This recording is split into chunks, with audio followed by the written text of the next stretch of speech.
Having kids definitely gives you a different perspective on things. Today, I want to talk about how much of an impact a father's presence can be in their kids' lives.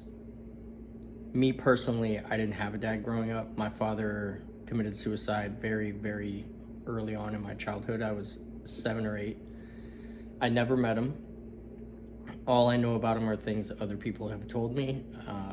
Unfortunately, that also means that I can never just call him up. I can't go meet him as an adult. I can't get his side of the story. I'm basically stuck with what other people have told me. Having children of my own, more specifically having 2 older children as well as 2 younger children, it gives me a little bit of insight on things that I wish I had that I wanted to do differently and give my kids. I wanted to give them something I didn't have, or something I felt could have been done better, or frame things in a different way, kind of approach parenthood a little bit differently than my mom did. To give you some context, I had a stepdad. My mom married him when I want to say I was 9 or 10, somewhere in that area. He was more of a placeholder, like I covered in my last video. Never really were close or anything like that. He wasn't like super supportive of things I was interested in. He also wasn't very interested in things I was interested in, which at the time was fine. But as a grown adult now, I realized the importance and the impact that that would have made.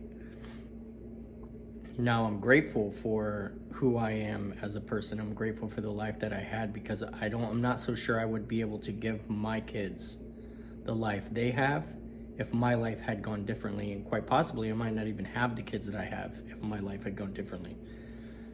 I want to use my 16-year-old son as an example in contrast to my own life at the same age. So this requires some context. My son started living with me right before he turned 12. He was living with his mom before then. I'll go into the further details of that a little bit later in the video, maybe in another video. But when he came here, he had no sense of identity. He had no sense of independence. Couldn't really do a whole lot of things without serious instruction. He has ADHD, much like I do.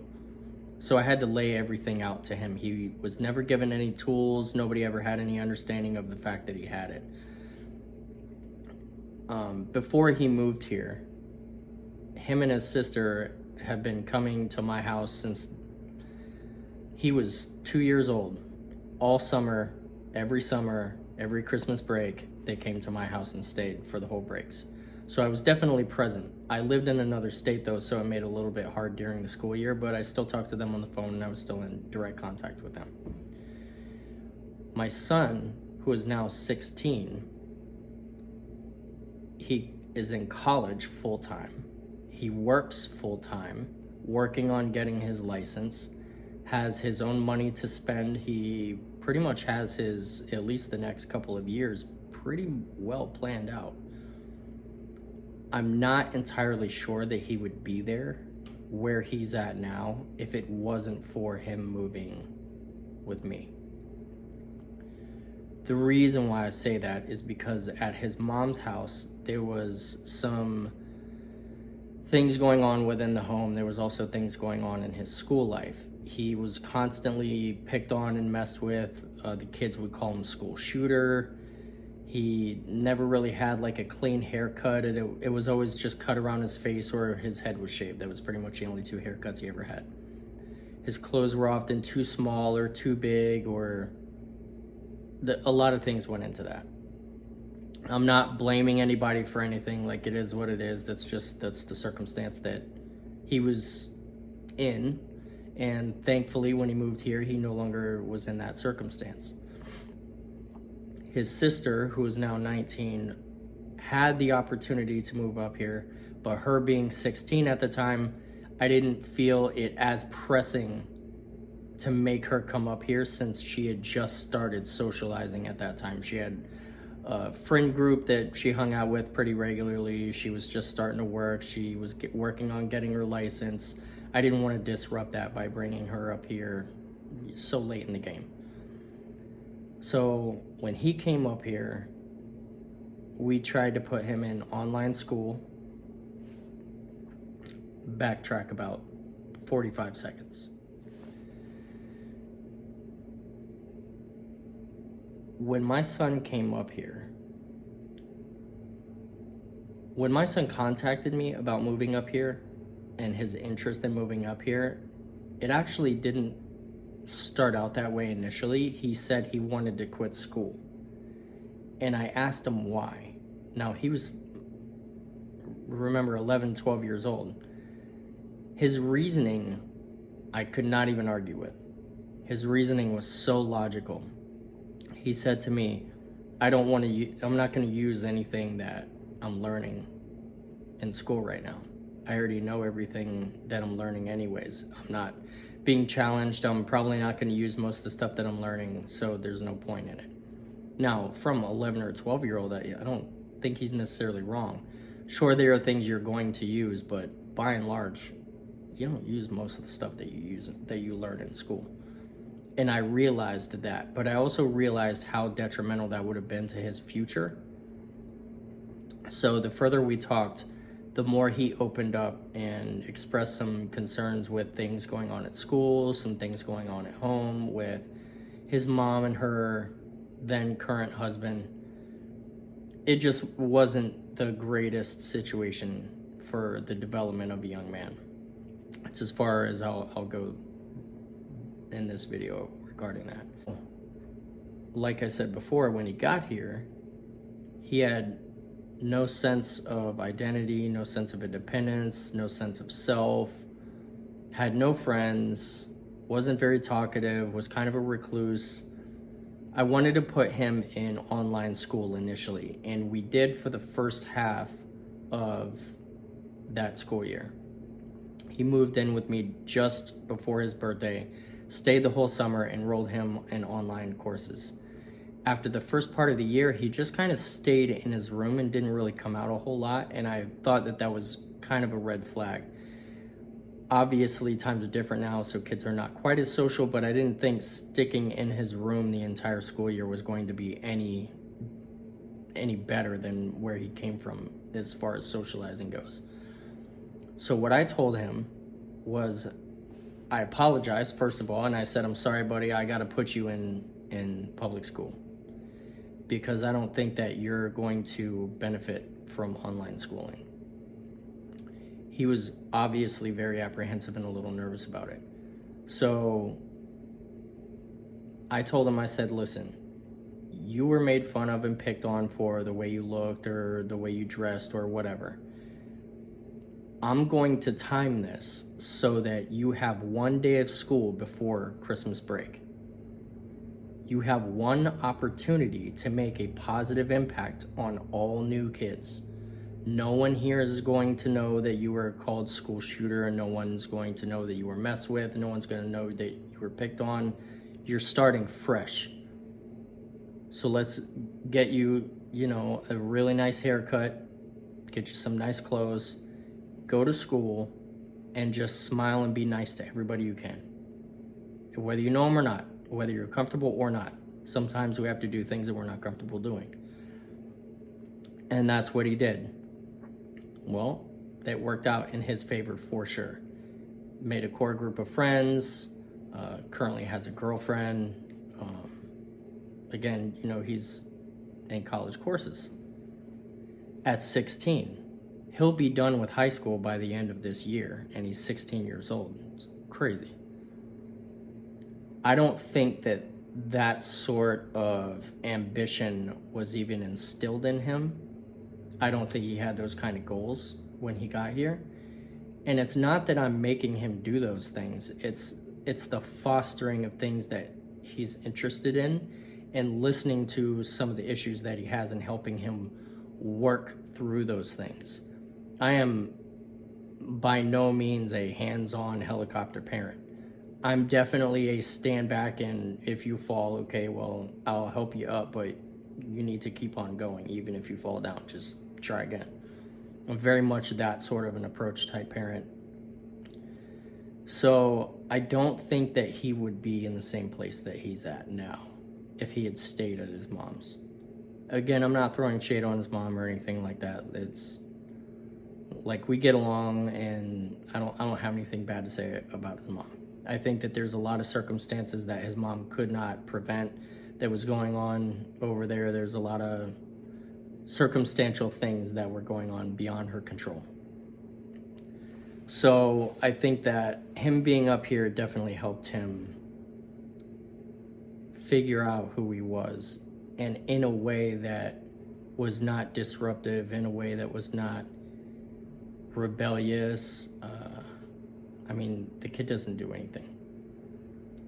He doesn't do anything wrong. He's never been in trouble, never been suspended. He actually brought a knife to school on accident and took it to the office and still didn't get suspended. They said thank you, and then that was it. They wrote a letter home and let us know, and that was it. That was as far as it went. Thank God that's as far as it went. Now, contrastly, me growing up, there was a lot of, I had my mom and I had a stepdad, but like I said before, my stepdad wasn't very involved. He didn't really pay a whole lot of attention to things I was interested in.